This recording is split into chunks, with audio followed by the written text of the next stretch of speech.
your father. The greatest trick the devil ever pulled was convincing the world he didn't exist. You're listening to After the Ending, the only film podcast where we tell you what happens after the ending of your favorite films. And now, here are your hosts, Mike Spring and Phil Edwards. Hello and welcome to After the Ending. I'm Mike Spring. And I'm Phil Edwards. And we are happy to be here tonight.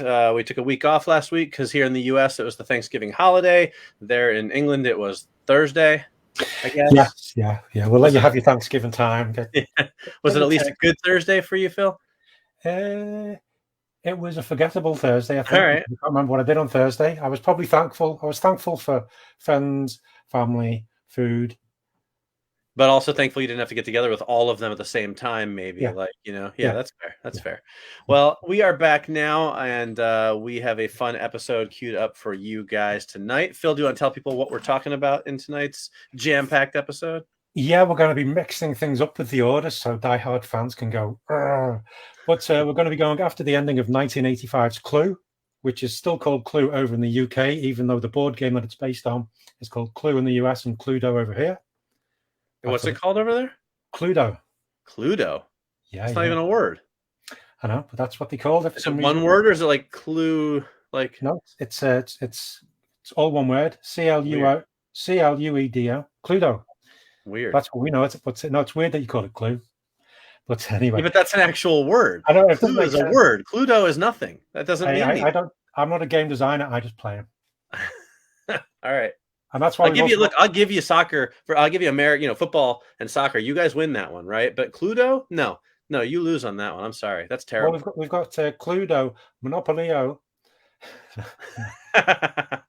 What do you call Play-Doh? Just played?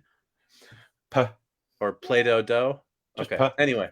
Okay. Yeah. So we're going after the ending of Clue. We're going to be we're changing the order. We're going to be talking about our top 5 movie pet peeves, which may end up being a bit more than 5 each, but we'll see. We'll be doing our recommendations, and then we're going to be talking about Ghostbusters as a whole, but also Ghostbusters Afterlife. So we're leaving that at the end of the show because we'll probably have some spoilers in there for the new film. So you've been warned. We want to get everything out of the way first. That way, if you just want to see us talk about everything, but you don't want to have any spoilers for Ghostbusters, you can listen to the entire episode and then just stop it when we get to Ghostbusters, and you won't miss anything else. But if you've seen Ghostbusters, then stick around because we're going to talk about the new movie as well as just the franchise as a whole. And there may be some spoilers, so we'll have some fun with that. But the first thing we're going to do is we're going to go be after the ending of Clue. Phil, are you a Clue fan? Are you a Clue fan? I'm going to call it Clue. I can't get into this whole Cluedo thing again. You just blew my mind with that. But I just also forgot to say, though, if you're watching on Facebook Live, you can leave comments on the video where you're watching it, and we'll be able to see them, and we can respond to them, so you can join the discussion, so you think about this, and so on. But yeah, Clue, I really like the film. I think it's one of the best board game adaptations there's ever been. That's, admittedly a low bar, right? How many are there? But so now I don't know. Are you damning it with faint praise, or do you actually really like it? No, I really do like it. I think it's hilarious. It's got a great cast, an amazing cast, really. It's just very, very funny. It's a very smart script. Plays on all the different archetypes of, comedy, mystery, murder mystery, and so on. All the it's got the femme fatale, all those different things as well. So it's full of cliches, but it does them in a good way. Yeah. I also like there was an episode of Psych where it was a riff on Clue. It was basically the same thing. It had loads of quotes, had loads of the same actors in it, which was amazing. Psych was I great. really like the film. I think it's really clever. I love the fact there's multiple endings. Yes. And it's always worth a watch because there's always jokes that you've forgotten about or you've missed and things like that because it's so fast and so clever. What about you? What do you think of it? I feel largely the same. It's funny when I remember when the movie came out, I think I saw it on video. I don't think I saw it in theaters. And I loved it. And over the years, it has definitely gained not a cult following because but it's one of those movies that people always, whenever you mention the movie Clue, everyone's like, oh, I love that movie. It's a great movie. But I had not seen it since it came out, back in the 80s. Until just a couple months ago, because my daughter was doing the school play, which they were doing, and Clue has been turned into a school play that you can license, which is very complex for Oh, okay, yeah. group of high schools. And for some reason, they decided to do it in like 3 weeks, which is just ridiculous. And they pulled it off quite well. But it's a very complicated show to pull off in that time. But we thought, okay, if you're going to be in the show Clue, you should probably watch the movie, right? So you can kind of, understand it and just have the groundwork for it. So we watched it again just maybe 2-3 months ago, and I really, really enjoyed it. And I remember liking it. I just had not ever rewatched it in all that time. So I really enjoyed it. Like you said, great cast. Really just fun, just such a unique vibe and energy, and just the sort of it really harkened back to like the screwball comedies of like the 30s, which I always enjoyed. Not that I was around for them originally, but the ones I've seen since then. And yeah, it's a fun movie, well made, well put together, and just a lot of fun. So yeah, I like Clue. So that's what it popped into my head when we were talking about what movie to do, and I said, hey, we've never done an ending for Clue, so now we're going to Cluedo. No. Clue an ending. I can't do it. I can't make heads or tails of that. Admit, when you said do Clue, and I went, yeah, that sounds great. And it was only like about half an hour afterwards, I suddenly went, oh no, it's got multiple endings. Oh no.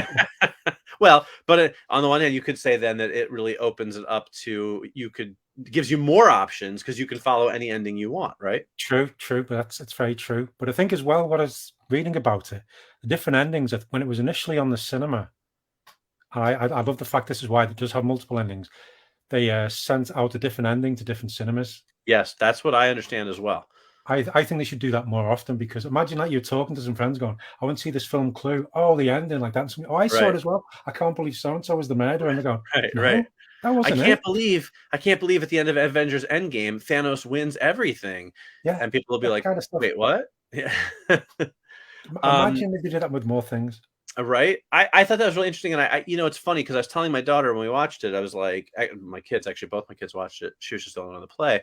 I said, well, originally they sent these endings to different theaters and people had different endings. And then I was like, is that real? Or did I make, because that one of those urban legend things that now I'm just remembering later. But I remember at the time that being a big thing when that sort of came out, that people realized that there's different endings. And so I'm glad to know that I'm not insane, or that I'm not just falling for the, the Mandela effect, but that actually did happen.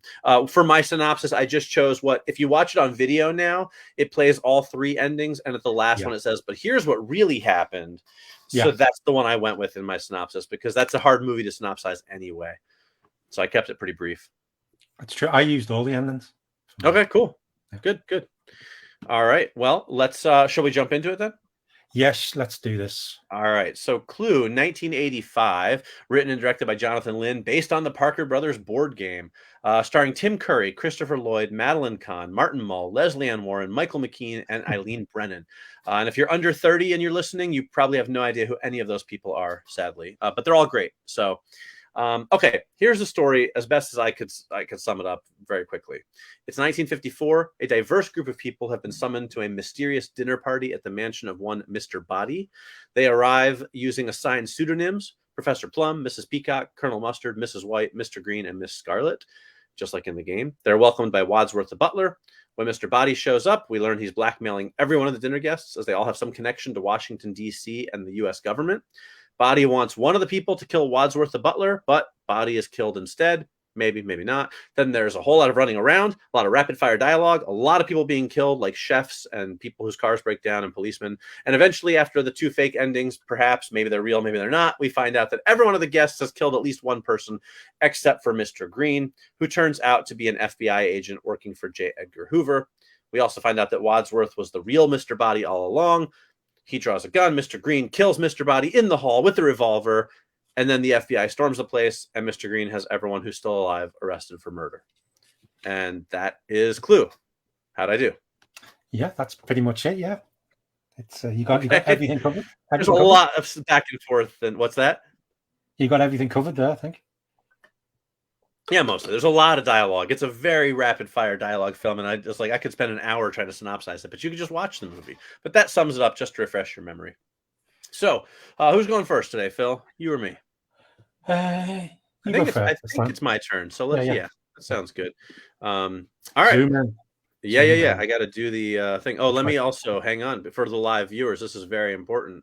I've got to do the graphic, the visuals. There we go. So, all right, here comes the zoom. Here we go. Okay, here we go. Mr. Green is lauded by J. Edgar Hoover himself for bringing down a blackmailing ring that was threatening the very highest levels of government. After receiving a medal, Mr. Green returns to the FBI home office, but he finds that his daily work just isn't as fulfilling as it used to be after that first undercover assignment. So he asks superiors if he can be reassigned to the undercover unit full-time. In short order, the undercover unit discovers that Mr. Green has an aptitude for fake accents, creating personas, and thinking quickly under fire. He begins taking on bigger and bigger cases, bringing down drug smuggling rings, mobsters, and serial killers. Realizing that a bigger network of collaborators could help, he occasionally recruits from fellow policemen and undercover operatives like Derek Flint, Frank Bullitt, and James Bond, who all bring some unique skills and aptitudes to the mission that he learns from. Together, they stop madmen from destroying the world or crashing the planet's economy. But after 10 years of working in the field and risking life and limb, Mr. Green starts to realize he's getting a little too old to continue going out in the field himself. So he goes to Congress to ask for funding for a new unit, a specialized team of operatives that utilize the latest technology, flawless disguises, and risky tactics to infiltrate the most dangerous operations in the world. He calls it the Impossible Missions Force. Dun dun dun dun dun dun dun dun dun dun dun dun dun dun dun dun. Sorry, I couldn't resist. And that is my ending. Oh, excellent. Thank I was you. quickly looking around and hoping to find a mask so I could just, but couldn't find Right? it. That's No. what I was thinking of, the whole, Yeah. I wouldn't be good if we could somehow swap places. Right. And here's the thing, just because I'm a geek sometimes and I'm a bit of a nerd, but if you pay close attention, it lines up. The clue takes place in 1954. Okay. And then Mr. Green, after 10 years in the field, which would put it roughly around 1965, let's say. Okay. And the Mission Impossible TV series started in 1966. Okay. So, are you making notes? What are you doing? Are you trying I'm working out the years going. So I tied it all together so that it actually ties into the start of the Mission Impossible TV show. I thought that was kind of cool, but I'm also a huge geek. So, and that's how Tom Cruise was born. Excellent. Well, I did think about trying to tie it into Ethan Hunt, but I like the timeline working out for the original show, so I just left it at that. But I can tell you're not impressed, but that's okay. No, I really like. I'm impressed. Yeah, and it's some kind of impossible mission to tie that all in together. Look, I'm just saying, I hope our fans, our listeners, our viewers, our listeners, everybody appreciates the attention to detail that we put into our endings. I know you do the same thing sometimes. I know. It is nice that when you do the dates and you suddenly go, I wonder if that would tie in. And you're like, oh, that ties together nicely. Yeah. Ties together nicely. That's all I'm saying. Excellent. No, it does work. Why can't you just validate me, Phil? Just validate my feelings. That was really good. Thank you. Was that so hard? Damn you, Brits, and your stiff upper lip. Oh, geez, don't do that. No. Oof. So for our listeners, this is why you should be watching live, see, because you're missing out on Phil making scary-looking, painful facial contortions. You don't want to see that. No. All right, so that was my ending, Phil. Okay. Let's go ahead and hear what you've got for your ending. Right, okay. The alarm clock rang loudly. Trevor Johnson sighed as he turned it off. He got up and made some coffee as he looked around his tiny apartment. How many times was this? He lost count, but it was well over 100. It was always the same Friday in 1954, and he would be once again heading to New England for the dinner party as Mr. Green. It would be the same conversations with the same people. Some would live, some would die, and he still had no idea why this was happening. He had started changing more things. He changed the things he said and the things he did. The last one, he pretended to be part of the FBI, and he'd even managed to sneak away and call the police, and they'd come storming him. He hoped that one of these changes would break the cycle, yet all it seemed to do was alter who the killer was. It was crazy how everyone had motive for the murders. What galled him the most was that the invite had been sent to him by mistake. It was obviously meant for another person, but he'd gone along anyway, as the ominous invitation had piqued his interest and his imagination. He'd had visions of writing a new book based on the party. He was toying with the idea of calling it Long Story Short, Too Late. He looked over at the typewriter. He hadn't written anything in months. What was the point when everything was reset each morning? Trevor finished his coffee and lit a cigarette. Maybe today he'd not go to the dinner party. Maybe he'd look for a new cinema that was showing a film he'd not seen before, as the dinner party would still be there tomorrow. And that's my ending. All right, I like it. I like it. So you took the multiple endings and you turned it into a Groundhog Day scenario. That Yes. is very clever, my friend. I enjoy Thank you that. very much. Very Thank you well very done. much. Very well done. I like it. It all All ties in right. together. And also, one of those things he invented, the Impossible Mission Task Force. Right. Well, with So it enough ties days yours to do it in, sure. Yeah. And the timeline would work out. So that's very impressive, Phil. See how I did it? I complimented you. Thank you. Thank you. Yeah. Nicely done. All right, there you go. So those are our endings for Clue, a comedy mystery classic, if ever there was one. There you go. So let us know what you think. Let us know what would happen in your Clue after the ending. Yeah, something like that. And there we go. Any final thoughts on Clue, Phil? Well, also, any listeners or viewers, let us know which is your favorite of the 3 endings of the original film. Oh yeah, good one. Good idea. And also, if they ever do remake it, because I think Ryan Reynolds is a big fan, and he keeps talking about getting it remade. Who would you like to see cast in the different roles? Yeah, I feel like that's one that gets thrown around in the remake conversation every 5 or 10 years. Like every 5 or 10 years, it seems to be in the pipelines. Like, oh, Hollywood's working on a remake of Clue, and then it just disappears. But I feel like it's always sort of on the fringe, right? You know what I mean? Yeah. So maybe one of these days they will. The nice thing about that is you can redo Clue without it having to really be a remake, because you can kind of take it in any direction. Like you could do a straight remake of the movie, but you could also do a new Clue movie that is kind of like a new story, new ideas. You know what I mean? And that could work as well. And it could be serious. It could be scary. Right. Because there's so many. They have different versions of Clue anyway. Yeah. Right. You could have it set anywhere and just. Right. Yeah. All right. So, true confession time. When I was a kid playing Clue, the board game, I always had a crush on Miss Scarlet. Always. Well, I think most people do. She was painted very beautifully. So I was like, yeah. I didn't want to play as her, because then I was like, but every once in a while I would be like, yeah, I'll be Miss Scarlet, because then I can lovingly stare at her token. But it's the Jessica Rabbit syndrome, isn't it? Right, exactly. All right, there you go. So that's Clue. And now we are going to move on. So normally this is where we would talk about whatever topic we decided we want to talk about, which in this case is the Ghostbusters franchise and the new movie. But again, we're saving that for the end. So if you don't want to hear spoilers about Ghostbusters, don't worry. We're not doing that till the very end. So we're going to skip ahead. We're going to bring in our top 5 list for the week. And our top 5 list this week is our top 5 movie pet peeves. I feel like I should explain this one a little bit, Phil, because, it was my idea. Yeah. Tell the people why we're doing this. So, well, here's why. Because one of the pet peeves that happened in a movie that I was watching like last week, and it annoyed the crap out of me. And I was like, ooh, that's one of my pet peeves. And I was like, ooh, we should do a top 5 list. So that's when I messaged you literally as it happened. I was like, top 5 movie pet peeves. It's basically like, just what are those things that you see in movies all the time that kind of annoys you? Like there's just certain things people do in movies. You see them over and over again.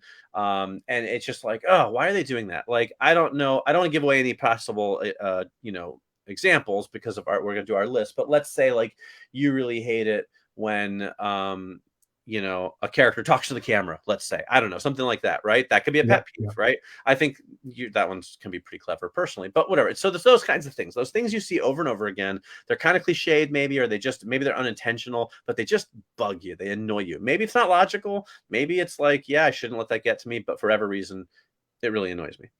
That's what our pet peeves are. That's what we're talking about. So with that in mind, Phil, do you want to kick us off?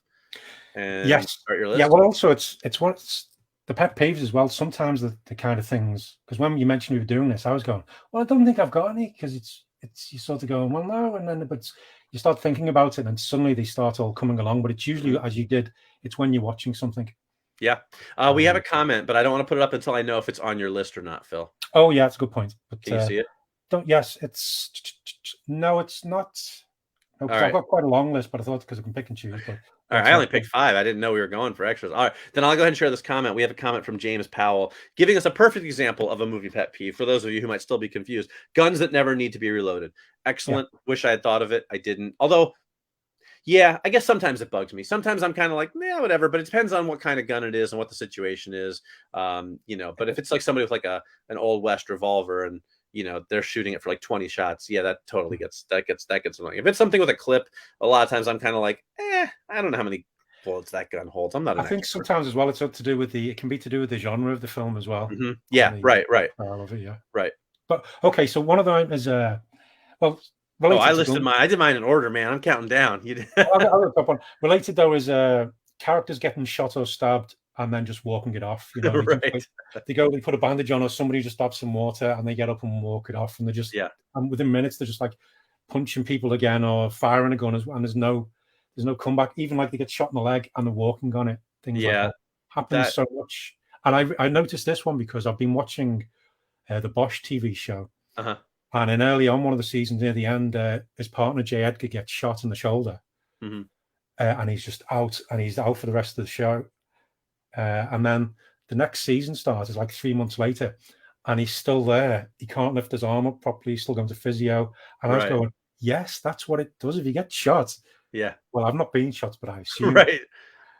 No, I know exactly what you mean. I always think about is this your official list, or are you just mentioning this one though? I need to know. No, this is my official list. Yeah. So I that's one that gets me, and I the one that I always that related to it, because part of that I feel like, okay, maybe if you're in shock, you're not feeling the pain. I don't know, whatever. But I agree with you on that one. But I always see the ones where they're like in like these fist fights, and somebody like pick up a shovel and like hit a guy hit him in the face with the shovel, and like the guy keeps fist fighting him, and I'm like, I've stubbed my toe and ended up on the floor for like 10 minutes in the fetal position. You know what I mean? If you hit me in the face with a shovel with all of your might, my face will probably break, right? Like, and I'm probably not getting up from that. Same thing getting shot or stabbed, and you're kind of like, no. So I'm totally on board with that one.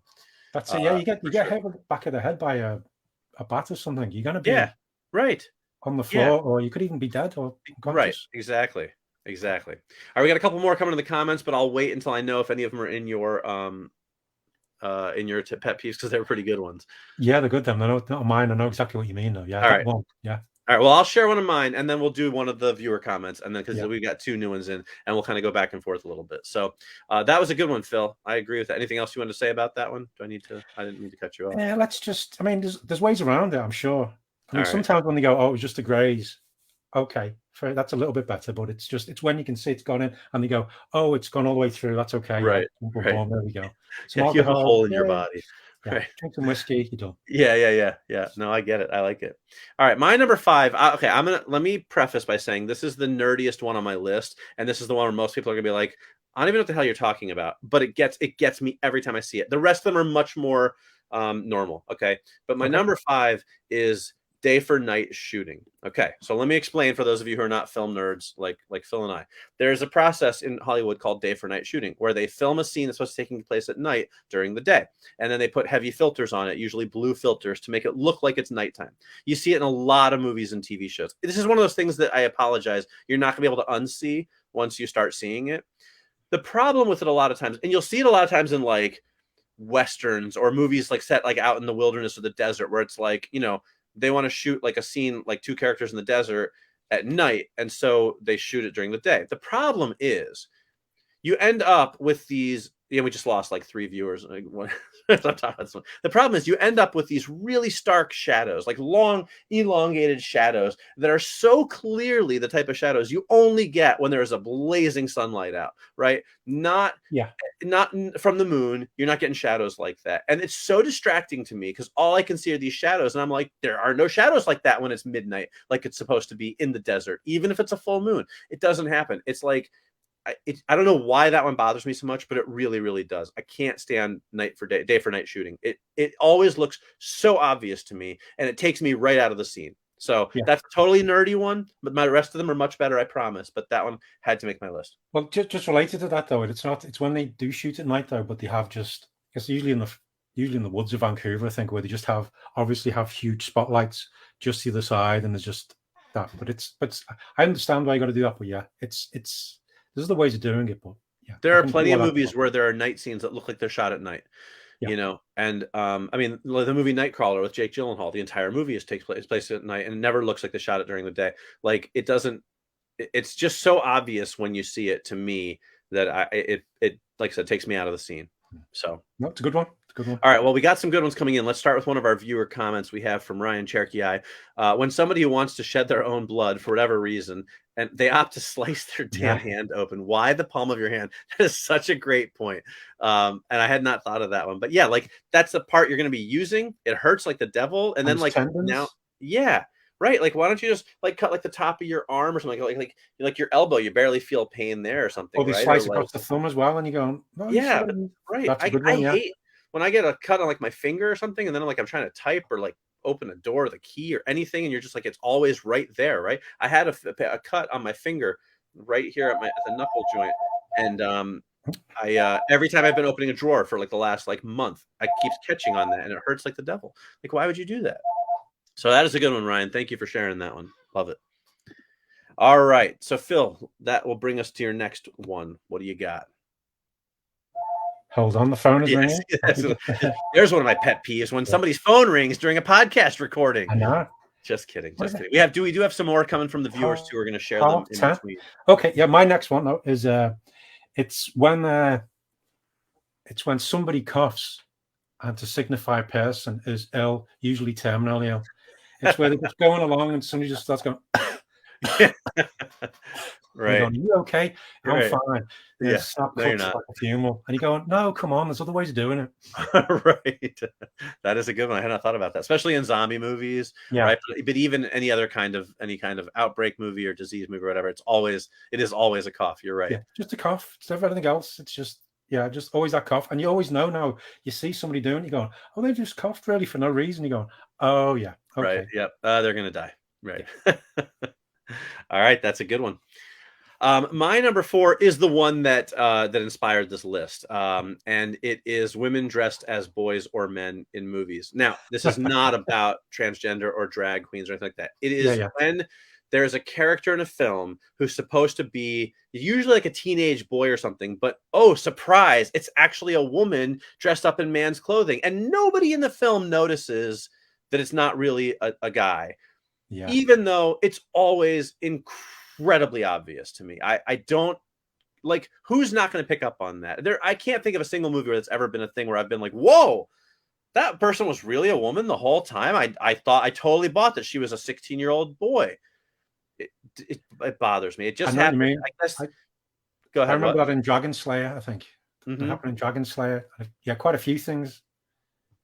Yeah. It just happened recently in one of the big new Netflix movies. This isn't really a spoiler because they barely even ever addressed it. So I'm going to go ahead and say it. It was in that movie, The Harder They Fall, the new film with Idris Elba, and a lot of. I know what you mean. Yeah, I know the bit. Yeah, you know the part I'm talking about, right? The minute she starts talking, she so it's this girl dressed as a guy, so she can be like the bouncer at this hen house or whatever. And she's talking with her like sort of semi-fake deep voice, and she's like, leave your guns at the door. And I'm like, well, obviously that's a woman. And everyone's like, oh, listen up, boy, and whatever. And this is like, no, nobody's gonna think that person's not a female. I'm sorry, it's completely obvious. And every time you do that in the movies, it's never convincing enough for me to believe that anyone's gonna think that person's really a man. So that's one of my pet peeves for sure. That's my number 4.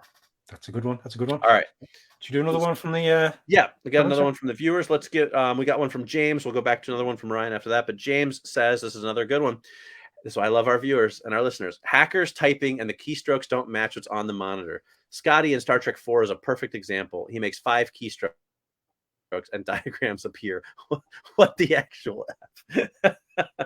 It's really hard to argue with that. That's a great example, James. But in general, that is a good one.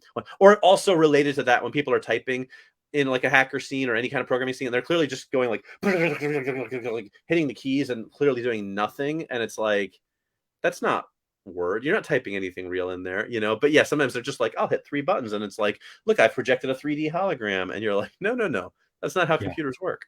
Yeah, it's like when they're playing video game consoles as well, and they got the controller, and they're just doing all this, and it's just no. Even without seeing the screen, you're going, no, that's not doing anything. Right. Unless maybe you're playing Mortal Kombat and you're just a button masher, but even then, So that's a good one, James. Thanks for sharing that. Yeah, I like that one. All right, what's your next one, Phil? Okay, when the lift, or people in the United States, the elevator door closes just in time. When somebody's getting chased and they run into the lift and they start pressing the buttons, going no, and the bad guy's getting there, and it suddenly just goes ding. Right. Just as it's doing that, because that never happens, because you press that button and then you wait and you wait and you wait.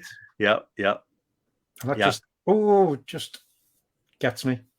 I get that. It is a very convenient and lazy, in my opinion, plot device, right? Like, oh, how do we get this person away from the bad guy? Oh, I know. We'll just have him run to an elevator and the door will close conveniently in time, you know? And it's like, Or okay. the other one as well, it's closing and it's pretty much closed, and then suddenly the hand does manage to get there. Right. Yeah. Yeah, that last second, like, Yeah. ching. Yeah. But it's the And fact I it know closes just so quickly. they don't really use elevators well in movies, I No, think, no. these days, No. except for Devil. That was a good movie by M. Night Shyamalan. He Oh, wrote it, yeah. he didn't direct it. Yeah. That was a pretty good elevator movie. Whole thing takes place, just about the whole thing takes place in an elevator. Yeah, I've So, not seen that in a long time. I think I only saw all it the right. one. Okay. Good one. All right. Well, my number three sort of ties in with our next viewer one, so that's kind of cool. But my number three it's sort of a tie, if you will. It's showing the needle going in and / or showing people vomiting on screen. And what I mean by that, I don't mean like, I don't care if you want someone like stick their head in a trash can and you hear them going, "Bleh," that's fine. I never need to see something actually projectile come out of somebody's mouth. Why do I need to see that ever? Who wants to see that? How does that make a movie better? It doesn't, right? I get the idea. Just show them sticking their head off camera and making the sound or putting it in a trash can. I get it. I never need to watch someone go "Bleh," and watch chunks come flying out of their mouth. Same with a needle. I never understand. I never in my entire life. Admittedly, I'm squeamish about needles, but man, hundreds and hundreds of movies are like, okay, it's time for you to get a shot. And they go and they put the needle in their arm and they cut to the close-up of the needle going in the arm. Why? Do I not believe that the needle's going in the person's arm unless I see it in a close-up? I don't understand the need to show it for every time. It's just an injection. I get it. Just put a needle up there and then cut away, or just, don't show it sticking all the way in. I don't understand the actual close-up of a needle. Like, you have to find somebody, I assume it's a body double, to get a shot of a needle going into their arm. Like, why bother with the expense? Just show the doctor, the needle, pan up and have them, wince or whatever. And then it's like, okay, I get it. They got a shot. I don't need to see it on screen. It bugs the crap out of me. I understand that one. Yeah, I can see that one. And that ties into our next viewer one, which is also from Ryan, who says, when somebody wakes up in the hospital and instantly starts ripping IVs out of their arms and face without even knowing why they're in a hospital bed. I agree for the logic part of it. And also, like, oh my God, I have had an IV before, not many times, but it's very uncomfortable just sort of like knowing it's in there. The idea of ripping it out, it like makes me want to pass out just the idea of it. So these people who wake up and they're just like, man, ripping stuff out of them. Like, can we settle down with the ripping things out of your own body? Maybe. I know, especially as he says there, when they don't even know sometimes why they're in there. So right, that's vital stuff. Right. But I wake up in the hospital. I've got to get back out there. Yeah. Right. But I wake up in the hospital. I'm going to take a second and look around and be like, what's going on here? Why am I tied up to all these things? I must be in pretty bad shape, Well, it's like Dwayne Johnson's one in one of the Fast and Furious ones when he's got the cast on. And he's going, we've got to go. Okay, let's go. And right. Except that's awesome because it's in a Fast and Furious movie. So let's just be clear. I knew you'd say that. Yeah. Let's just be clear. Fast and Furious movies can do no wrong. They can do a lot. Oh, no, my friend. They are infallible. All right. So another good one from the viewers. What's your number? I think we're at your number 2, Phil. What is your number 2? This one is when characters are clean or have perfect makeup in terrible situations, usually post-apocalyptic zombie kind of things where they've been going through the dirt and stuff, and they come out and it's either no dirt on them or it's just perfectly there, and it's their makeup isn't smeared, or they wake up in the morning after being out in the wilderness and they're just all perfect. And you go, no, we know what you look like when you've been out there yourself. You've been camping and you're getting up in the morning, your hair's all like this, just got blotchy and things like that. Just do that because that's what we expect to see. It's more realistic if you do that. Yeah, no, I totally agree with that one. Like, you see that all the time, and it's these people with the perfect hair, and it's like, I get you're a beautiful actress, and you maybe don't want to look ridiculous or whatever, but like at least give us a scene or two like that before your hair sort of falls into place. They just wake up with the makeup and the hair is perfect and everything, and you're like, that is not what it looks like when people get up in the morning. No. But also, it's similar as well as when they're on the run. And it's often a person with long hair where they go, oh no, and they go to like some sleazy bar or something, or like a diner, and they go into the bathroom with a pair of scissors and they see them cutting their hair because they got to disguise themselves. Oh yeah. And they look up in the mirror and it's something that's perfect. Right. Yeah. That's good.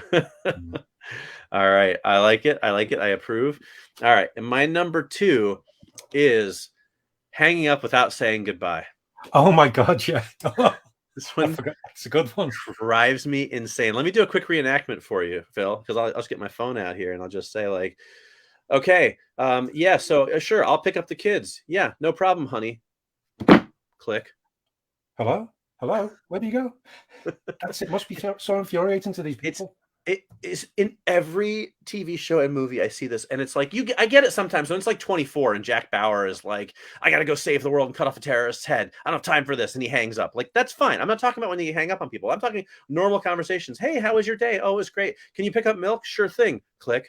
That is not how people end phone conversations. Okay. Yeah. Most people can't get off the phone. Well, most people are like, okay, I'll see you. No, I'll see you. Okay, yeah, I'll talk to you later. Bye, bye, bye. Love you. Bye. Right. That's how it normally goes. But even if you're not, socially awkward like some people are, at the very least, 99 times out of 100, when you hang up on somebody or you have to end a conversation with somebody, you're like, all right, I'll talk to you later. Yep. Take care. Bye. Yeah. Not just like, yeah, sure thing. I'll be there for my kid's school play. Don't worry about it. Click. No. Yeah, it's strange. It's set because it's all it does. It saves about a second of screen That's time. what as always, I understand it, just yeah. don't get it. What your running time of an hour and 43 minutes is now going to be an hour and 43 minutes and 2 seconds if you just have somebody say, okay, see you later, and then hang up the phone. Every time I see that, again, it takes me out of the scene because I'm like, what? That person loves their wife so much they couldn't even say bye. Forget even saying like love you, which a lot of people do when they're in committed relationships. Not everyone, but a lot of people do. But at least say goodbye. Like, if I just hung up on my wife and didn't say goodbye to her, I think I would be having a conversation that was very uncomfortable that night when I got home. You know what I mean? Totally, because there's all these people on the other side are just thinking, "Oh, I've been cut off. Right. Oh, I'll call them back." Yeah. Yeah. That, Right. in the middle of like some tense spy thing, it's like, oh, they've just finished, and you call them back, and their phone's going, and you're going, oh no, that's it. If you just said bye, they wouldn't call Right. back. Right. If you would have No. just told me, if you had just acknowledged this phone call was ending, so I knew, I would not be concerned that something had happened to you. As it is, I think maybe you got hit by an asteroid because you cut off the conversation so suddenly in the middle of our talk. Makes me insane. Yeah, that's an excellent one. That I didn't think of that one, but that is really good. Thank you. Appreciate it. Yeah, winds me up. Okay, my number one. Yes. It's kind of the same. It revolves around action scenes or fight scenes, but it's when they have multiple cuts and also shaky cam for fight scenes and action scenes. Yes. Because, oh my God, it's like you want to see the action, you want to see the fight, and the best way of doing that is having the actors do it, but also or the stunt people do it, but have so you can see everything with like 2 or 3 cuts if need be, but don't have a camera just going right, and you can't see anything. Because I was looking, there was one that reminded me of it though, for like an action scene in Taken 3, which is rubbish, but Liam Neeson jumps over a fence and it's a 6-second scene, but there's 15 cuts within that of him jumping over the fence. Right.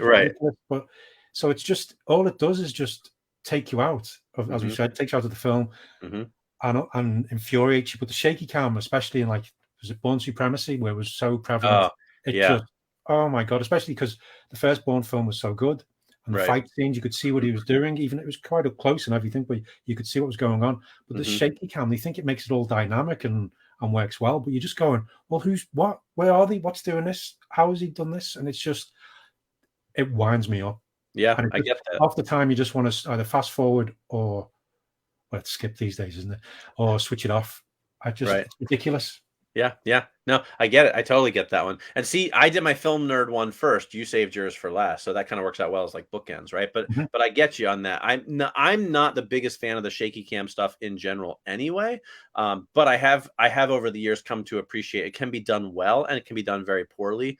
And what you're talking about is definitely the poor side of it when it's the shaky cam and the multiple rapid fire cuts, which I find obnoxious anyway.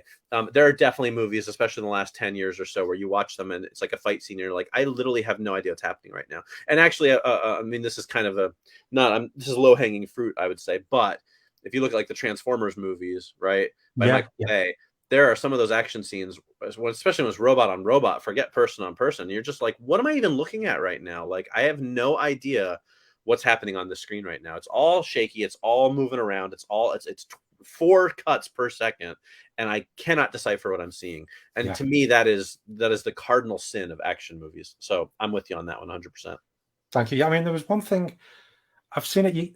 The shaky cam can be used to convey maybe somebody who's not very good at fighting in it, or they're in a panic situation, or they're drugged, something like that. But it's never used that way. It's just, it's like they suddenly go, oh, how can we make this fight scene more exciting? Right. Well, let's get really close and shake the camera so you can't see what's going on.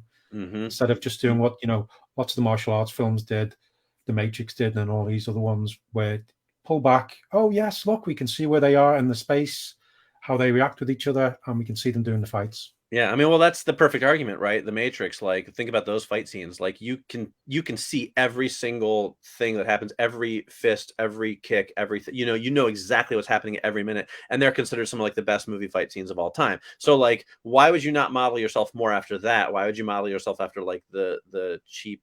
I guess because it's the cheap and easy version. Yeah, Somebody is like, "Ooh, it's edgy now," but I agree. I think it totally ruins them. But that's Nice. my number one. All right. Well, my number one is not so lofty, but it is hands down the one I see the most and the one that annoys the crap out of me. Toothbrushing. Toothbrushing in movies is an honest to God sacrilegious experience. I do not understand what the hell people in Hollywood think happens when you brush your teeth, but it is nothing like what happens on screen, because one of several things happens. Either they want to have people talking while they're brushing their teeth, so they're brushing their teeth with clearly no toothpaste on their toothbrush, right? Which is just bad dental hygiene and does nothing. Or the thing that really gets me is people are talking, they're brushing their teeth, and they go like this, and they spit it out, and they just walk away and continue their conversation. Who does that? That's like eating pancakes with no syrup on it. Like, you spit the toothpaste out. Don't you rinse your mouth out? I don't know anybody who doesn't. Maybe there are people out there who don't do that, but I don't like to have gritty toothpaste residue in my mouth for the rest of the day. I mean, I like to use mouthwash just because I'm, crazy, I guess. But like, no, people don't do that. And they're either brushing, because they don't want to show there's no lather or whatever, but then they just go, and then they're like, yep, and let's keep talking. Let's go to bed. Yeah, okay, sure. Yeah, especially if they've got a beard, because I have a beard. Yeah, I've noticed, but yeah, I've noticed. You have to give like the beard a bit of a rinse, because there's always been toothpaste and things there. It's just yeah. It's like, why can't you, if you're gonna have to portray a scene that involves toothbrushing, which first of all, why don't you just set it after they finish brushing their teeth? Like, people stand in the bathroom and talk to each other without brushing their teeth sometimes. Like, married couples, like, sometimes we finish brushing our teeth and we talk to each other. I don't have to be brushing my teeth to have a conversation with my wife in the bathroom, right? If there's enough room in it. But like, I get they don't want to have people with like a whole bunch of like real toothpaste, right? Where it's all over and it's rolling down your chin and you're dribbling a little here and there. Like, that's not very cinematic. It's not very, it doesn't portray your beautiful stars in the best light. But like, it's so obnoxious, because like every time I see that, I'm just like, that is not what a normal human being would do. That is like if an alien came to Earth and was trying to impersonate a human and saw people brushing their teeth and tried to copy it so they wouldn't get caught. That's what they would do. Real people don't do that. No, stop it, Hollywood. Knock it off. You don't need a scene of people toothbrushing. I can't think of a single movie where I've seen that scene where I felt like it is integral to the plot that these people be brushing their teeth right now. No. You just don't need to do it. So that's my number one. What if they're brushing the teeth, but they're doing shaky cam to show them doing it? Super edits. Yeah. All close-ups on the toothbrush. Oh my God, it's so edgy. Oh. It's the edge of the toothbrush. Yeah. No, I think that's some very good pet peeves there. Some good ones from the viewers as well. Thank you. I just want to throw one more. And go ahead. You said you had some runners up. Let's hear what they are. CGI blood. Oh my God, yes. I would. Oh, if I had thought of that one, that would have definitely been. That would have replaced my day for night. I hate CGI blood. Yeah, and also when various problems or issues, usually the pivotal point of the film or TV show, could be resolved with people that actually just talked instead of going, "Oh, I'll tell you later." Yes. No, that one actually like gives me anxiety. I agree. I don't like movies that are predicated on a misunderstanding that could be cleared up if somebody would just open their mouth and say like one thing, right? Yeah. It's why I never liked that movie While You Were Sleeping with Sandra Bullock, because like the whole movie is predicated on like this one thing that she could have just cleared up in the first 5 minutes of the film. And I know it was a big hit, but I was like, I don't like that movie. Just tell people what's going on. That's all I'm saying. That's it. Good ones. I agree. All right, so those are our top 5 movie pet peeves. We got some good ones from the audience as well. Thank you guys for sharing those. We would love to hear from more of you. What are your movie pet peeves? So drop them in the comments of whatever platform you are experiencing this in, whether it's watching the video or listening to the podcast. Tell us some of your pet peeves, and we'll share them on a future episode. Yeah, it's a good list, that one. We should probably revisit this at some point in the future. Yeah, for sure. I think we could think of a lot more, definitely. Yeah. All right, so now it is time. I got to update the banner. You know how it goes. I got to keep this visual thing rolling. It is time now for ATE Recommends, where Phil and I tell you guys what we're digging on right now. What are we enjoying? What are we into? And it could be anything. It could be movies, it could be TV shows, it could be music, it could be games, it could be books, it could be food. You name it, it can be anything. So we've got our recommendations. Phil, you said you had a couple. Do you want to do yours first? You want me to do mine first? How do you want to do it? You tell me. Well, I'll do. You want to go back and forth? What do you want? I'll do mine first, and then you do yours. Okay. Yeah. Okay. Well, I've got two, as you said. One's the first one is a comic book, Berserker. Okay. Nice. Written by Keanu Reeves and Matt Kint, and you can never guess, Keanu Reeves was involved. Yeah. It's got great artwork by Ron Garney and Bill Crabtree, but it's all about an immortal warrior, half mortal, half god, who's cursed and compelled to violence. And there is an awful lot of violence in this. It's very gory. He's been around for 80,000 years, but he's now involved with the American government, who are using him. Well, he's using them, I think, but using him to combat various things. And he goes in and he just basically just destroys things. But also he gets really badly burnt and injured, and bits get cut off, but they always end up growing back. But it's we've seen these kind of things before, but I really like the way it's done and the way the mystery behind it all. And there's more going on than we initially know. And the fact it keeps building up where he has to go out, and he becomes basically, as it's called, Berserker. He has to go out and kill and destroy things. Otherwise, it will just end up making him worse and worse. But it's really good. Really like the artwork. Great covers. I imagine it's going to be turned to a film. That's my first one. Very good. I actually read the first couple issues of that, so I dug it. It was pretty cool. Yeah, I got the collected issue, volume 1 of the thing. Yep. That's by Boom Studios. Yep. And my second one is a board game, which has been mentioned a few times, I think, but it's finally arrived and I played it and it's very good. It is Alien: Fate of the Nostromo. Nice. And it's have my copy sitting right over there. It's dripping with theme. It's all Ripley and everybody, and it's got Jonesy in it. But the way the mechanics work are super simple, but it works so well. Every turn you turn over an event card, and some of them get, all the ones with involving the alien or Ash get put back in, and the ones which are just quiet eventually come out until your deck is just full of pain and horror. And also, when you first open the box, the way the board's folded, it shows this.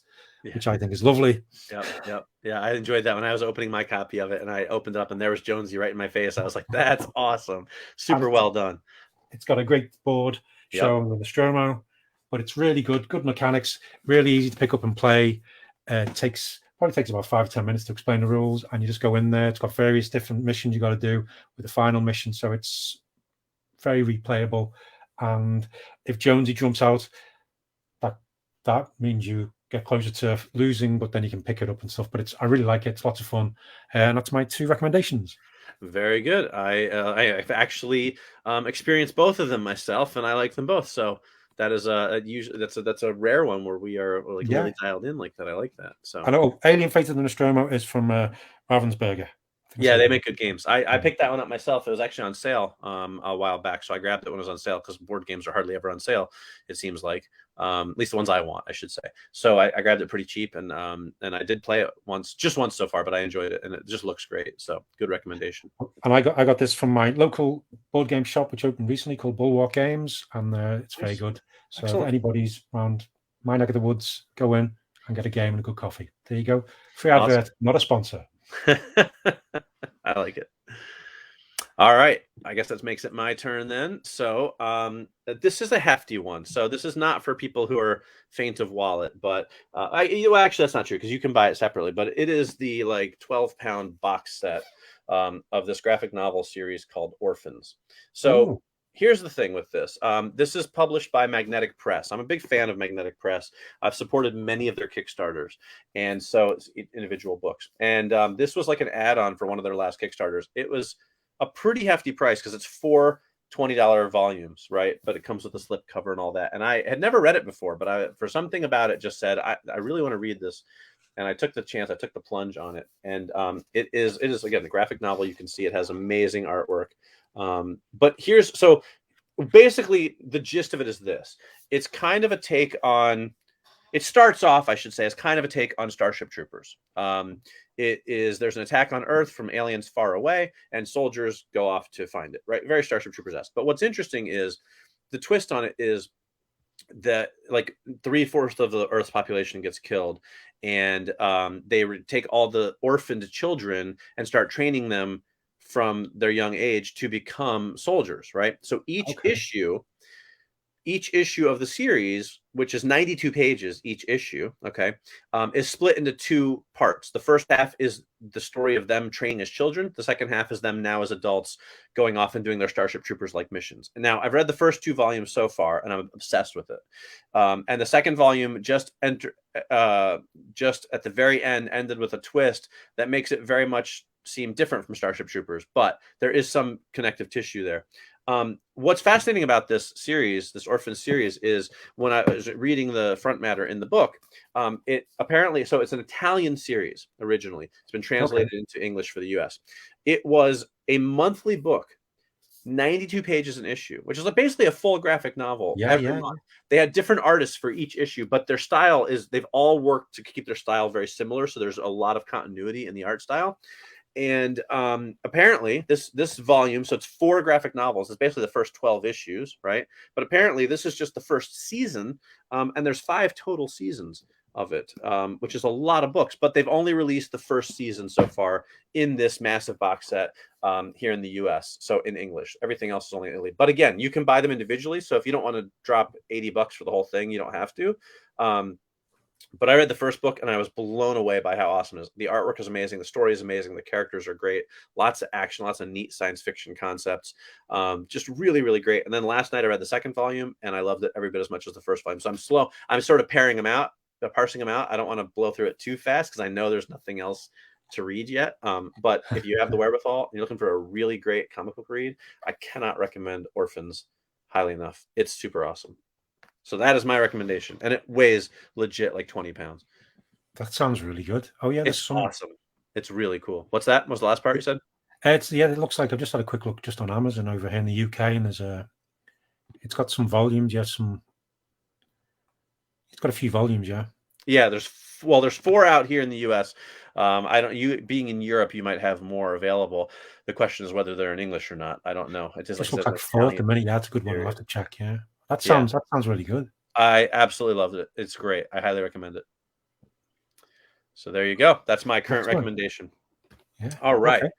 So there you go. That's what we are into right now. So now we're going to get to our weekly topic, which in this case is the Ghostbusters franchise, including the new movie Ghostbusters Afterlife. So we've talked about everything else we're going to talk about. So if you're watching or listening to this either live or after the fact and you don't want any spoilers for the new Ghostbusters movie, we'll probably talk about that more at the end anyway. But if you don't want to hear any spoilers for it, you can stop the podcast now and you will not miss anything other than us talking about Ghostbusters.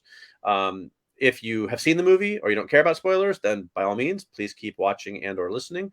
We'll talk about, I think, the Ghostbusters kind of franchise as a whole first, and then we'll get to the new movie. So if you want to hear what we think about Ghostbusters, and still not have spoilers, we will warn you before we get to any real spoilers about the film. But I just wanted people to know that's where we're at. So, Phil, let's talk Ghostbusters, man. Yeah. Who are you going to call?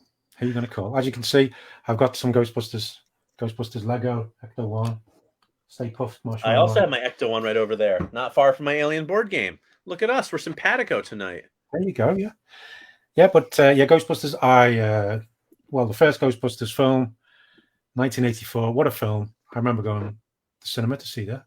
Mm-hmm. What was it? I think it was the ABC in Wallasey. Or was that anyway? Yeah, it was an old proper flea pit of a cinema, as they call it, where I think you had to. Yeah, but anyway, it was really good. They used to bring the ice cream out in the middle. Nice, like little intermissions and things. But yeah, the first Ghostbusters film, lightning in a bottle, really did it well. There was the script, the idea, the effects. It was so much fun, and it was just so that little bit different. It had a little bit of it was a bit scary as well, and it introduced me to. That was one of the first things where I got to become aware of people like Bill Murray, Dan Aykroyd, and things like that to really understand who they were, and made me delve into Saturday Night Live more than probably other things did at the time. Right. Yeah, but I remember doing that. I also remember really loving the Ghostbusters cartoon. Was that the real Ghostbusters? I think they called The it. real Ghostbusters, yeah. Yeah, that was always good fun. And then there was Ghostbusters 2, which, yeah, wasn't nowhere near as good as the first one, but was still fun. There was bits which were really good, bits which just weren't that good. It didn't quite have that. As I said, the first one was lightning in the bottle. Didn't quite seem to be trying too hard in many places. And yeah, what did you think of those, the initial Ghostbusters? Well, I mean, I think much like you, the first Ghostbusters is one of my favorite movies of all time. Again, I don't think you can put it any better than Lightning in a Bottle. I mean, they just really captured something that worked so well. I mean, the movie was a phenomenon. It's like we watched it with my kids, I think last year during the pandemic, and you try to explain to them, like, when the song comes on, you're like, you guys have to understand, right? Like, this song was everywhere. The lines from this movie, the "Who You Gonna Call," like the Ghostbusters logo on T-shirts and lunchboxes, everything, like it was everywhere. It was a true pop culture phenomenon. I think nowadays everyone knows Ghostbusters, but I don't know that people who weren't around for it can really appreciate just how ever present it was in our lives for a good, couple of summers after that movie came out, right? Oh yeah. And I was one of those people. I had the Ghostbusters T-shirt. I mean, anything I get my hands on for Ghostbusters, I was obsessed. Real Ghostbusters, obsessed. Loved that cartoon. I watched every single episode. I have the box set now. That's quite hard to find. They even did a comic book of it from short-lived comic book of it from Now Comics. I only ever got the first issue. It was kind of hard to find. Not a lot of stores carried it, but I must have read that comic 100 times, right? Because it captured the cartoon so well. Now I have a bit of a soft spot for Ghostbusters 2. I believe that Ghostbusters 2 is actually a pretty darn good movie that suffers from trying to follow up one of the greatest movies of all time, right? Yeah, you're probably right, yeah. I think it's better than a lot of people give it credit for. It is not as good as the first one, obviously, but every time I've watched it over the years, I like it more and more. It's got a little bit of a subversive sense of humor to it. There's a lot of really great lines of dialogue. There's a lot of moments that I think are really fun. It suffers from comparison syndrome, right? It's never going to be as good as Ghostbusters. Therefore, people chalk it up as not being good, which I don't think is the case. I enjoy it quite a bit. But I got to pick one to take on Desert Island. Obviously, it's the first one, Yeah. But the second one is a lot of fun also, in my opinion. I remember the first film as well. When it came out on VHS over here, me and my brother, we got it and we watched it, I think, during the summer holidays from school. I think we watched it practically every day. Yeah. And it was just over and over. And we just had, well, it still gets, even now, between my group of friends, a few of them, it still gets quoted. One of us says one thing, and there's for sure. Whenever there's a piano as well, it's just always doing that. They hate this. Just so many quotes, and and as soon as somebody says it, like a little look here, there, you know exactly what it is you're talking about. It's just it's very rare that I will come across a set of stairs I've never been on before and not say, where do these stairs go? They go up. That is, it's such a quotable movie, and it is, and I've been quoting it nonstop for how many years now? 35 years. I mean, that's just it's same thing, right? It always finds its way into conversations. Yeah, whenever there's a Twinkie in another film or TV show, or I see one in a shop, although you don't see them as often here in the UK, but there's always, what about the Twinkie? Right, exactly. Tell them about the Twinkie. What about the Twinkie? There's so many moments like that. I mean, it's just a classic. It is one of the greatest films of all time. Agreed. Everything else since then has not necessarily been the greatest film of all time, but varying degrees of success. So that brings us up to the 2016 version. What's it called? Ghostbusters. Is it just called Ghostbusters, or does it have something like Heed the Call or something? Yeah, I think they did try and give it a subtitle. Yeah, but it was just called Ghostbusters initially, anyway. Okay. Right. So, all right, what do you think about that one? There's a few. It's not the dreadful thing that lots of people were saying, and I don't particularly enjoy it, but it's nothing to do with the fact it's an all-female cast.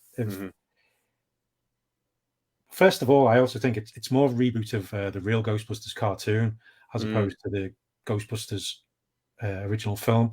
Right. Because lots of things, because it's all very cartoonish. The colors are very vibrant and things like the cartoon. Kate McKinnon's character is basically Egon from the cartoon as well. He even has a similar kind of quiff thing going on with his hair. Yeah.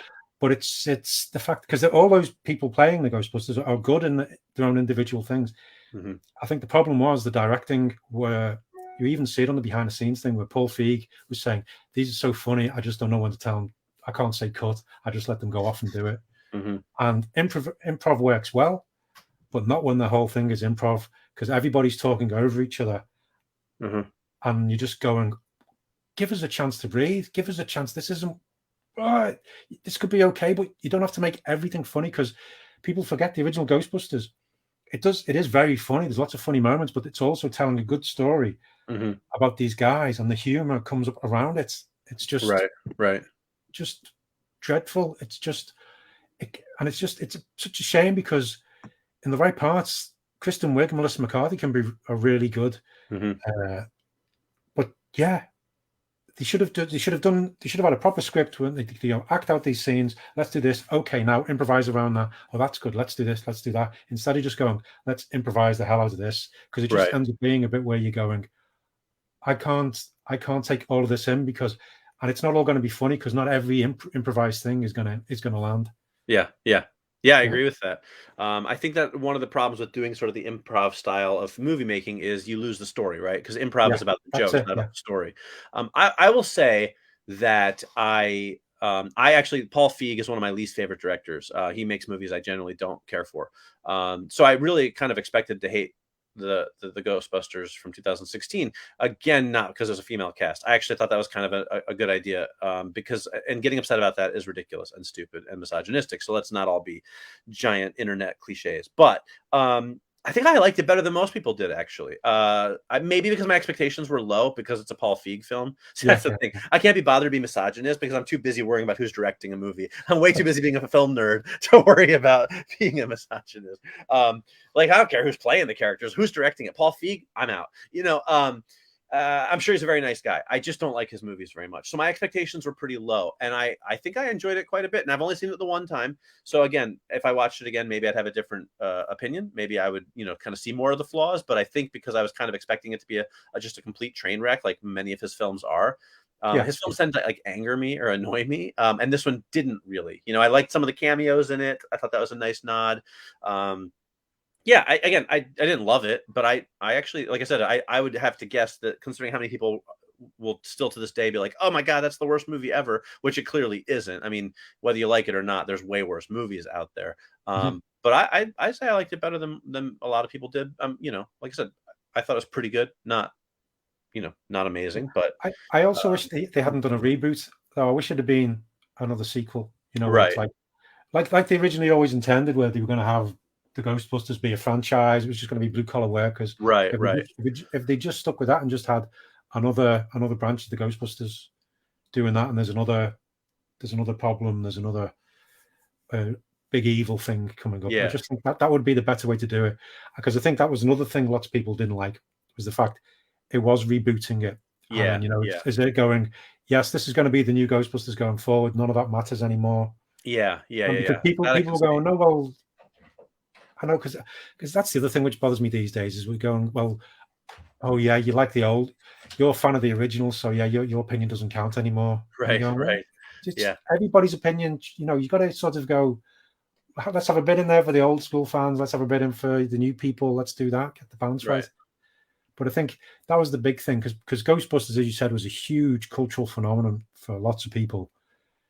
They wanted a little bit more of that. They didn't want an exact thing, exact duplicate of it, but they just wanted, let's have a bit, let's not just ignore all that, let's have that, celebrate it, but then move on from there and carry on the story. Yeah, that makes sense. Yeah, I get it. All right, well, that's going to segue us nicely with we have a viewer comment I'm just going to throw up real quickly. Ryan, who gave us some of his good movie pet peeves earlier, says he's out before the spoilers hit. Good stuff, gents. Thank you, sir. Appreciate your watching live and commenting. I'm glad you thought it was good stuff as well. So that will bring us, I believe, to Ghostbusters Afterlife, unless I'm missing anything that I can't think of. Well, there was just going to say there was a video game from a few years back. Right, and I've heard good things about it, but I never got to actually play it. Yeah, and that was a really good. That was a brilliant sequel to the other two Ghostbusters films, because it was Egon, Ray, Venkman, and all them, Winston Yeah. going Yeah, I on saw another demos of mission. it at New York Comic Con one year, and I really wanted to play it, but I'm just not much of a video gamer, and I never actually get around to playing them. So I had all the That's good it. intentions. I don't recall it wasn't that long a game itself, but had really good mechanics. He started off, capturing ghosts and things. But there was a good story built up as well, and it had callbacks, but did its own thing and was a bit different, which was nice. Right, right. I wish I could remember the name of it, but anyway, that was good. That was probably the best sequel. Right, for those right. things. That's cool. There's also been a series of comics from IDW, who does a lot of licensed Oh comics. yeah, I've read a few here and there. Mostly they're crossover issues. I think they did like a Ghostbusters Teenage Mutant Ninja Turtles crossover. I haven't. I don't want to disparage them. I've only read a couple of them. They don't quite work as well for me. I think Ghostbusters is hard to sort of translate the mix of the humor and the ghosty stuff to comic books. I think humor in comics can be tricky sometimes. yeah. But they keep putting them out, so they must be selling well enough for them. So something's out there for people if anybody's interested. I've only read a couple, so I don't have too much of an opinion on them. Yeah, and I've just tried to find the name of the Ghostbusters game I was talking of, but there are lots and lots of Ghostbusters games over the years. Yeah, that one got a lot of press. I'm sure a lot of people who are dialed in probably have some idea of the one you're talking about, though. Yeah. And I remember having one on the Spectrum, an old computer where it was just all pixels and things trying to catch that. That was good fun as a kid, but yeah. All right, so that's going to bring us to Ghostbusters Afterlife, and this is the actual spoiler warning. If you have not seen Ghostbusters Afterlife yet, we are going to talk about it, and we are not going to hold back. So now is your chance, excuse me, to stop listening, stop watching, whatever. I promise you, we're not going to talk about anything else at this point in the show. So if you stop it now, you're not going to miss anything except for us talking about Ghostbusters Afterlife and saying goodbye at the end. So spoiler warning has been given with plenty of time now. So let's get into it. Phil, now, I will just preface people by saying we talked briefly at the beginning of the episode before we started about the order of things, but I stopped us short from either one of us telling the other one what our opinion of Ghostbusters Afterlife was. So we really legitimately have no idea what the other one thinks about the movie, and we're about to find out for the first time. I don't know if that makes it more exciting for people. It does for me, but I'm also, I'm in the show, so I'm a little bit biased. But so Phil, what did you think of Ghostbusters Afterlife? I really enjoyed it. I thought it was great. I thought it was a really good sequel. I liked the way they did it. Time had passed, the actual time from back then to now. They used that. The way it had various characters in was great. Obviously had some problems, but on the good outweighed the bad. A little bit. I wish the threat hadn't been quite the same as the very first film. I can see why they did it, and it was kind of cool the way they did. But I like the way they honoured Harold Ramis as well, Egon as well. Although I know some people online, some people didn't like it. Some people seem to really not like it as well. One of my friends went to see it as well, and he said he found it just very boring as it was. But it was directed by Jason Reitman, who's the son of Ivan Reitman, who did the original. And I did find the first half, maybe 2/3, were very much a Jason Reitman film. It was all about the family drama, introducing the characters, the town, and I really liked that. That was one of the best things. It took its time. Didn't rush into things. Just it introduced the mystery as well of this teenage girl trying to find out, what's going on, who was her grandfather, and then getting fed little bits and pieces and just moving on from there. And the cast as well. McKenna Grace, she played the lead. She was brilliant. But I thought everybody was really good, although some had more to do than others. But I really liked it. What about you? Cool. Yeah, I loved it. Honestly, I absolutely loved it. I thought it was terrific. You mentioned how he didn't take his time with it. I think the first 10, 15, maybe 20 minutes, I was thinking like, okay, it's a little bit slow, but I'm enjoying it. But it's a little bit slow, like they're not getting into the action. But I just felt like it got better and better and better and better as it went along. Right? Like I enjoyed it more with every passing minute. Yeah. And it built and it built, and I thought it was about as perfect as you could get for a sequel that takes place there, that was made 30 years after the original came out. I generally find movies when they do sequels 30 years later are always lacking. They are always like, well, that was disappointing. I really wanted it to be great, and it wasn't. And I thought it was great. It kind of surprised me in some ways, which I liked. Like it wasn't sort of till the end of the movie that I was like, oh, the 4 kids are the 4 Ghostbusters. Like I kept waiting for it to be more like Paul Rudd was one of them, or like, things like that. And it really was the four kids acting as the four Ghostbusters. Not the very end of the movie, but you know what I'm saying? Like when they sort of set out to stop things, I was like, oh, I see what they're doing here, right? I liked that, like, Paul Rudd, who I love, and I'm a huge Paul Rudd fan, was more of a supporting character. He was not, like, I thought he was going to kind of be the lead of the movie, right? And he wasn't. He kind of disappears even a little bit towards the end, but I'm okay with that because the movie's good enough that you don't. There was the worry that it was like, oh, the movie's kind of crappy, but don't worry, we got Paul Rudd and he's great. He'll make you laugh. You know what I mean?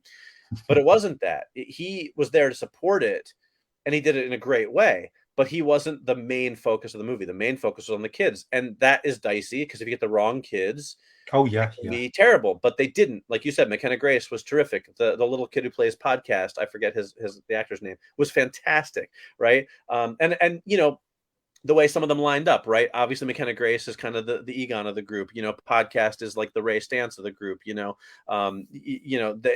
girl was kind of the what's his name, Ernie Hudson character. And sort of Finn Wolfhard, I guess, would be like Bill Murray in a way, not entirely. It wasn't a direct. Yeah, I think a few of them had a bit of mix and match thing, but yeah, it was right, exactly. It was Logan Kim was Podcast. Yeah, he was great, fantastic, really, really, really good. Yeah, because his character Podcast could have been really irritating. Right. They did him right. He could have been super annoying, and he wasn't. And that, to me, is good writing and good directing coming together. And that I really appreciated that. But what I also really like, what surprised me and that I liked a lot was they suckered me with the phone call with Dan Aykroyd, right? And I thought, well, that's all we're going to see of him. I guess we'll get a cameo from Bill Murray at some point and maybe a cameo from Ernie Hudson at some point, right? So that when they then appeared at the end, right, I was like, oh my God, yes. You know what I mean? It was like the moment it was supposed to be, because I wasn't really expecting it at that point, I'm sure some people were. Maybe people saw it coming from miles away. I was wrapped up on what was happening, so I didn't catch it right away. You know what I mean? And then when they did show up, I was like, yes, here they are, That's a good point, because if they hadn't turned up as well, you wouldn't have quite missed them, because as you say, it still would have worked, I think. Right. And what I liked was they did it in a way where neither team was useless because of the other one, right? It wasn't like the Ghostbusters showed up and they didn't do anything and the kids saved the day. And it wasn't like the Ghostbusters showed up and the kids were useless and the Ghostbusters saved the day. It was like the combined effort of the two, so that it didn't invalidate either group's experience. You know what I'm saying? Yeah, totally. Yeah. And I will say, I absolutely loved what they did with Egon's character. I thought it was an amazing tribute to Harold Ramis. It brought tears to my eyes. I thought it was very respectful. I mean, of course, the fact he had to be CGI because he's dead, but the way they did it to make him a ghost, which is like, so a little bit meta, right? Not having him talk. They didn't do someone doing his voice, which makes sense because he's a ghost, right? Him helping, Sophie, I think her name was, with the weapon, it was very tender. Then getting the hug at the end from the mom, like, it was just so well done for this movie that did build this strong family element into it. I loved it, absolutely loved it. I thought it was the perfect way to handle it. It paid tribute to him. It was respectful. It was moving. I thought it was well animated. I thought he looked great. It didn't look like super fake and cheesy. I don't know if they used any real footage of him as like a base or what, but whatever they did, I thought it worked great. I loved it. So that to me was like the high point of the movie, the culmination of it all. And I was just like, oh no, I'm so in on this. I loved it. Yeah, I totally agree. Yeah, it was Phoebe was the main character, McKenna, his character. But I really liked that. I also liked the bits earlier on where his spirit was just, you didn't actually see him, but he's moving the chess pieces and then showing Phoebe where she needed to be, and she discovers his lab and the light is moving as well. And that was the other thing, because lots of reviews and things online were complaining, saying, oh, there's too much of, it was all the callbacks to the original Ghostbusters, all the equipment, all this and stuff. And I was going, okay, fair enough, but the reason why we saw all the equipment and everything was because Egon had taken it, and it was all there because he was a Ghostbuster. That's why it was there. That's why they found the PKE meter, because he dropped it. You saw him at the start. He dropped it because he had it, because he was a Ghostbuster. He was still using the same tech. He hadn't had a chance. He hadn't updated it because he didn't need to, because it worked. Yeah. Yeah, no, I agree. I thought that all of that old equipment and everything that they used made perfect sense in the scope of the story, right? And that's why I Yeah, liked the story so much, was that that it was like 30 years later, is this dusty equipment. We had to repair some of it. Some of it worked, some of it didn't. You know what I mean? Like, it all made sense, especially when you kind of get when it's revealed as to why Egon is here at this farm. I loved the thing inside the tomb with like the sort of preset yeah. with the packs and the guns, you know, where it was like as soon as something started to happen, it would trigger the proton packs like automatically. I was like, that's a perfect Egon thing. You know, I thought it was so true to the characters. And that's part of what I liked about it so much, you know. I That like was the great. That, yeah. mystery. When you Uh, realize that was what was causing the tremors, right. was 'cause he set it up, and the fact that it still worked all those years, Yeah. been doing all that, Right. it was really good.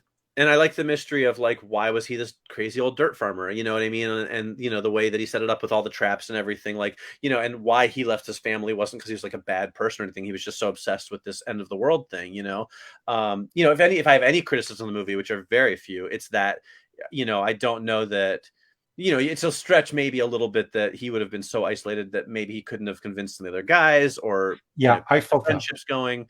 But I understand why they did it. I understand from a Yeah, story perspective why they did it. And they had to kill him off because Harold Ramis is no longer with us, right? So they had. I thought, you know, they did it in a way that I was okay with. Ultimately, it wasn't my favorite. I don't like when characters are like, you know, bad things, kind of where they're like, oh, that character made choices that I don't care for. You know, that's not my favorite thing, because I'm like, I like that character, but um, you know, ultimately I was okay with it. But yeah, I did. Yeah, I did find it weird the way Ray just said, "Oh, I didn't believe him," so that was it. He just went, and yeah, you that know, was my one criticism, but that's a after pretty what minor they've one. been through, in the previous films and other Right. things, and Egon's usually the one who's gone, "Oh, this is the thing we need to watch out for." Yeah, right. They would Oh, just all of a sudden not listen to him. You know, it was a little bit of a stretch, a little bit of needed some extra suspension of disbelief. But again, a minor criticism for a movie that I just yeah. really, really, truly enjoyed.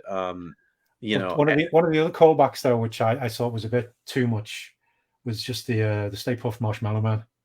mm, I understood it because I thought because they'd released that clip, and I was thinking, oh, this is just a promo. I understand okay, because right, I was right, right, thinking, and had that in my head that was just a promo, just going, oh yeah. I honestly didn't think that was going to be in the final film, right, right, right, right. and then when it was, and it just goes on a bit too long, and you're going, Mm. oh, Yeah, okay. all right. But I still understand it still worked. It was good, because I think the best callback for the Stay Puft Marshmallow Man though was the faded advert on the side of the Sign, boat. You yeah, see, I like that a lot too. Yeah, you know what? I get that. I can see that. It didn't bother me, because I felt like it didn't go on too long. Like, I get what you're saying. That one scene goes on too long, but then, like, aside from at the very end when they're in the car, they don't really show up much more than that. I think if they had yeah, been throughout the rest of the film from that point, it would have been like, okay, we get it. Like, yeah, let it yeah, go. But I thought it was kind of just like a little bit of a fun sort of, you know, thing. Let's have a little bit of fun with it, and, you know, so that I get it. A valid criticism. Didn't really bother me personally, though. You know, yeah. what But did you think? Go ahead. Go ahead. no, go on. Go on. You say. What did you think of the after the credit scenes? Oh, I liked them. I think that was a nice way of getting Sigourney Weaver in. Yeah. It Yep. was nice to see their relationship and what Hmm. they were doing as well. Yep. I think she'd probably enjoy. I think Dana. Dana. Dana, she'd enjoy doing that to Venkman. Yeah. But it was nice to see them together. It also was nice to have her back and not shoehorn her into the main Right. Right. plot, Yeah. because I could understand why Janine was there because she Yep. was like Yep. overseeing the will and things, but I Yep. couldn't quite, because that wasn't Janine wasn't Carrie Coon's mother, was she? We never No. found out. We never found out who her mother was, did No, we? we don't. We don't. And that was my other disappointment, was just you Yeah. hoped that Egon and Janine would have gotten together, but it's not. That's just like a Mm. fan thing. Like, that's not a big But yeah, deal, you know. but I like that one with Venkman and Dana. But Yeah. I really like the Winston one. The fact Hmm. we see he has got this huge business, uh, and I like. I think that sets up is going to set up the whole blue collar. Different franchises of Ghostbusters. It I think. certainly it certainly gives them the option, I thought. I agree. It's like they show the car coming back in the city, they show them reopening the firehouse. It's like, you know, now if they want to pass the torch on now to a new group of characters and and carry forward and be like, hey, this is the Ghostbusters. You can even have Ernie Hudson show up and not even have to have the other guys necessarily, and have him sort of be like the mentor, or just even in a few scenes saying, hey guys, this is how it works. I bought this place, now you run it, or whatever. I think that could work moving forward. So I like that one a lot. And I agree with you 100% on the Dana scene. Like, it would have been really weird if she showed up in the film, especially because of the way the Ghostbusters don't show up until the end. Like, her being there with them in costume or something would have really been like over the top, right? But I thought it was very playful, very fun. I like that it indicates that they're still together, and I like that both of the after the credit scenes were, while the Ernie Hudson one sort of sets up the future, it also they were both kind of there for the diehard fans. You know what I mean? They were both really like they because I've heard that like the new movie is just full of callbacks and fan service, and I was like, I really didn't think so. Like, I thought there was very little in the film that was like just so directly related to the first film until the end, of course. I didn't feel like they were trying too hard at all. But I liked that then they were like, all right, here's a couple just for the long-term fans. We'll throw in some goodies for them, Well, I think it was good though, because it did introduce it, because we were seeing it through the eyes of Phoebe. She had a teenage girl. The main character was a teenage girl, which I thought was great. Yep. I thought she was really liked the character as well. But I liked the way she was our eyes into this also. There was lots there for people who are new to Ghostbusters. If you haven't seen a Ghostbusters film, that's the way you were learning along with her about what was going on. When Paul Rudd's character, gets the YouTube video of the old Ghostbusters advert.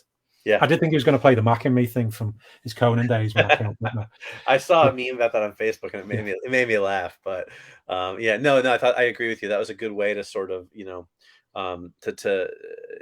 catch people up on it. But I agree. I think you can watch that movie that I haven't seen any of the previous ones and still enjoy it. I think obviously you get a lot more out of it from having seen the previous ones, or at least the original one. The one thing as well, that Ernie Hudson scene at the end, where they bring the actor one to the firehouse, where it is the firehouse from the film.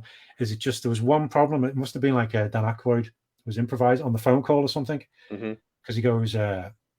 Because I noticed it in the film. I think some yuppie buying it up or something like that. No, he mentions that the firehouse is now a Starbucks. So when it came up at the end, I was going, well, he said it was a Starbucks, and I saw Red Letter Media mentioned it as well on their thing. It was right. It's not a big deal breaker or anything like that, but it's just one of those things where you go, oh, okay, it's been converted, then you see it. But I did wonder if the after the credit scenes were sort of filmed after the fact too. I did have that impression as well. But look, if we want to no prize it, you could just be like, he was just mistaken. He thought it was a Starbucks, but it was actually next door was the Starbucks. You know what I mean?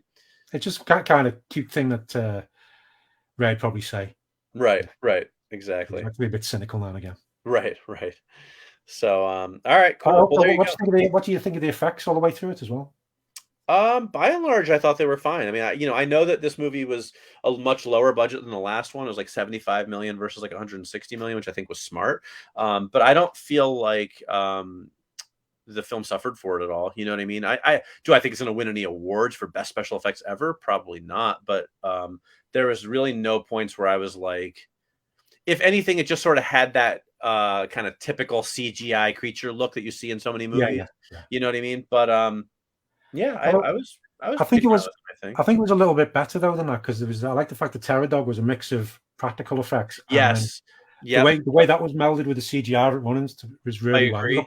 I think some of the CGI looked a little bit more realistic, even though it is a big Terror Dog thing, than some films. It didn't have that clean sheen. Some CGI gets on some of it, but I like the way it cut between the two. It was a nice mix. I agree. I like that for sure. I did notice that when I was watching that they were practical in the close-ups, and I liked that, which was a nice throwback to the original. I also jumped as well a couple of times, especially when the trap first opens and Paul Rudd's just tapping it, and I did jump. I did too. And there was another one later in the film too that was also a good jump, and I was like, oh, all right. Well, Ghostbusters getting a few jump scares in. That's not bad. Yeah. But I think Finn Wolfhard, though, he had the least I think his character was. I would have liked to see him do a bit more, but I think there was a few. He just had to jiggle around a bit. But yeah, he might have been a victim of the writing too. I think in that he's sort of the straight man in a way, and there just isn't that much for him to do. I think Phoebe and Podcast were really kind of the focus, so he was there more to drive them around and be the older brother. You know what I mean? I don't think he did a bad job from a performance standpoint. I just don't think he had a lot to do. Yeah. Yeah. I thought Carrie Coon was terrific also as the mom. Oh, by yeah, the she way. was very good. I like I her. love her anyway. She's great in everything. And it's funny, I spent the whole movie going, "Who is that? She looks familiar. That's not Jenna Elfman. Who is that?" Like, I just couldn't, because she's one of those actresses who just disappears into every role, you know? And then as soon as the credits went up and I was like, oh, "Of course that's who it was. It was Carrie Coon." Like, she's just so, like, you just sort of, I don't know, she's so talented. But yeah, the whole movie I could not figure out who she was. And I was Well, like, that's who it was. I was watching the bit when Gozer appears, Hmm. and Gozer was voiced by, I recognize the voice because it's going to get her name wrong, but it's Shora. Shohreh Aghdashloo. Yeah, Shora Yeah. Aghdashloo from The Expanse and stuff, because her voice is just gorgeous. I mean, Right. when I interviewed her at New York Comic Con as well, just the way she talks, but I Yeah. recognized her voice straight away. But watching Gozer, I was going, who is that? Who's playing Gozer? I just couldn't place it. And it was afterwards, I think it might have been my brother said, "Oh, it was Olivia Wilde." And I suddenly went, "That's who it was. Yes, Olivia Wilde." Right. Yeah. Watching it, I just couldn't figure it out. But Yeah. but Yeah. I love, Well, she I looks love so the effect. different, you know. Oh, totally, yeah. But I love the effect of Gozer walking out to the cornfield as well. Mhm, You know, mhm. taking on form and becoming solid. Yeah, yeah. Some Yeah, really no, nice bits in it. agreed, agreed. All right, so there we go. Our little deep dive into the Ghostbusters franchise, including our spoilerific review of Ghostbusters Afterlife. I'm glad you enjoyed it. I may have enjoyed it a little bit more, but it sounds like we both really liked Oh it. yeah, yeah. I think we both on the same page with that one. Yeah, yeah, for sure. They did a great job. So if you haven't seen it yet, and well, if you haven't seen it yet, we've just spoiled everything. But go see it, or tell your friends to go see it, or whatever. I think it's really worth it. I know some people have had complaints about it, but I loved it. I loved it. Thought it was fantastic. Spoiler alert: it'll be in my top 10 films of the year when we get to that Oh, okay. next month. Oh yeah, we'll have to start doing it towards the end of the year. Yeah, I figure we'll do it in January. That's when we usually do it. So Yeah. Well, but let us know what you think of the film as well. yeah, for Comment sure. whether you're Drop it watching in or the listening comments. this. Right. Let us know. All right. Well, we've gone long, so I think now is a good time to start wrapping things up. So if you're still listening, still watching, whichever it is, thank you for listening. Thank you for sticking with us. This was a fun one to do. I hope you guys enjoyed it. And yeah, that's going to wrap us up. Phil, anything you want to add? I think that's it. But yeah, just let us know what you think of the Ghostbusters film. Let us know what other films which have been sequels to old properties have worked well and which ones haven't. Yeah. Because they seem to be doing more and more now. So, but some of Right. them, yeah, I think this one shows how you can do it well. You can honor what's gone before, but also bring in new fans. That was one of the things. Yeah, it was nice that it wasn't set in New York City. Yes, So, agreed. yeah. Right. Something different. I like that for sure. All right, great. So that is going to bring us to a close. So I will say thank you, everybody, very much for listening. We appreciate it as always. I'm Mike Spring, And I'm Phil Edwards. and we'll see you next time. After the ending.